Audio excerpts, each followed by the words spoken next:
If you're considering a Dutch Shepherd, there's one thing you need to hear before anything else. This is not a first dog. Not because the breed is unmanageable, but because of what it actually requires from an owner.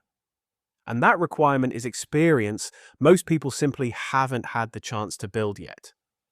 Let's start with where this breed comes from, because it explains almost everything about living with one. The Dutch Shepherd was developed in the 19th century as an all-purpose farm dog in the Netherlands, used for herding livestock, guarding property, pulling carts, and controlling vermin, often across a full working day. That's not a dog bred to sit quietly at home for 23 hours and go for one walk. It's a dog bred for sustained, varied, physically demanding work. And that instinct hasn't gone anywhere just because the breed now mostly lives in houses instead of farmyards. The first challenge new owners underestimate is the sheer level of exercise this breed needs. A daily walk around the block isn't going to come close to meeting it. Dutch Shepherds typically need well over an hour or two of serious physical activity a day, plus mental stimulation on top of that. Training sessions, problem-solving games, structured work of some kind. Without it, the dog doesn't just get a bit restless. It starts finding its own outlets, and those outlets tend to look like destructive chewing, excessive barking, digging or nipping at moving things, including children's ankles. This isn't the dog being naughty. It's an animal with a huge amount of unspent drive and no productive place to put it. The second challenge is one that catches a lot of new owners off guard because it sounds like a good thing at first. This is a highly intelligent breed. People assume that means the dog will be easy to train. In practice, it often means the opposite. A dog this sharp learns your habits and your inconsistencies just as fast as it learns commands. If you let a boundary slide because you're tired or you're not fully consistent with rules around the house, the dog notices, and it will test that gap again. Owners who haven't developed a firm, consistent, confident handling style before often find themselves, without realizing it, being led by the dog rather than the other way around. That's really the core issue with this breed and first-time ownership. Dutch Shepherds don't just need affection and basic care. They need a handler who already understands drive, structure, and calm leadership. Someone who can set boundaries early, stay consistent under pressure, and read subtle signs of stress or escalation before they become real problems.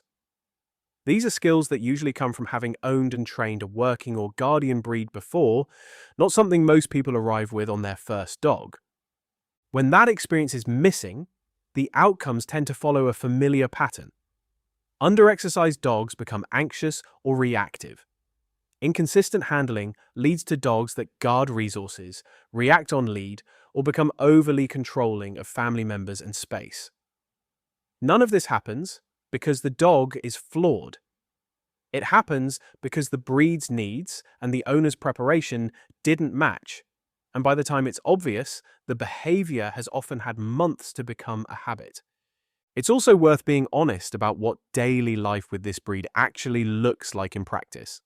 Because lots of exercise can sound abstract until you break it down.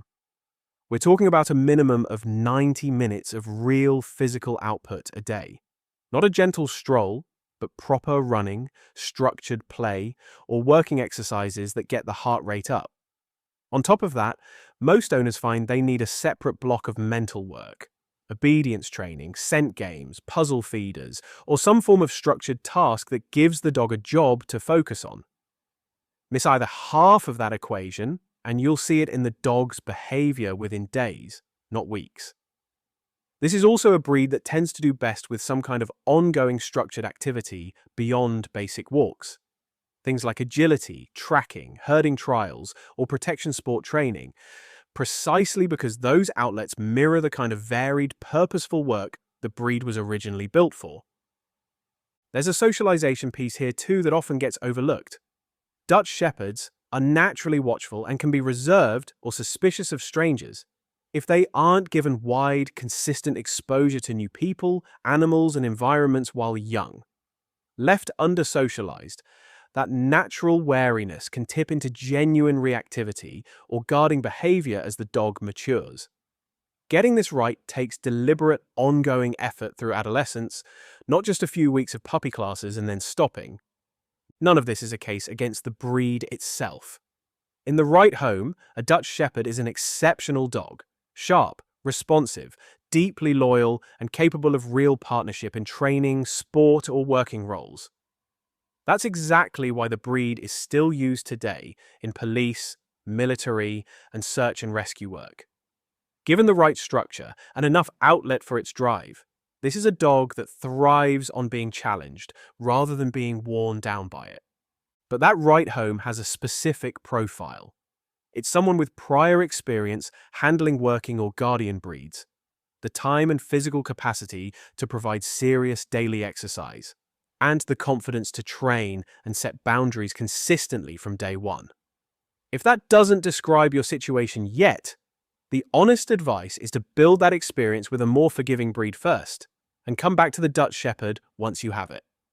This breed doesn't ease you in.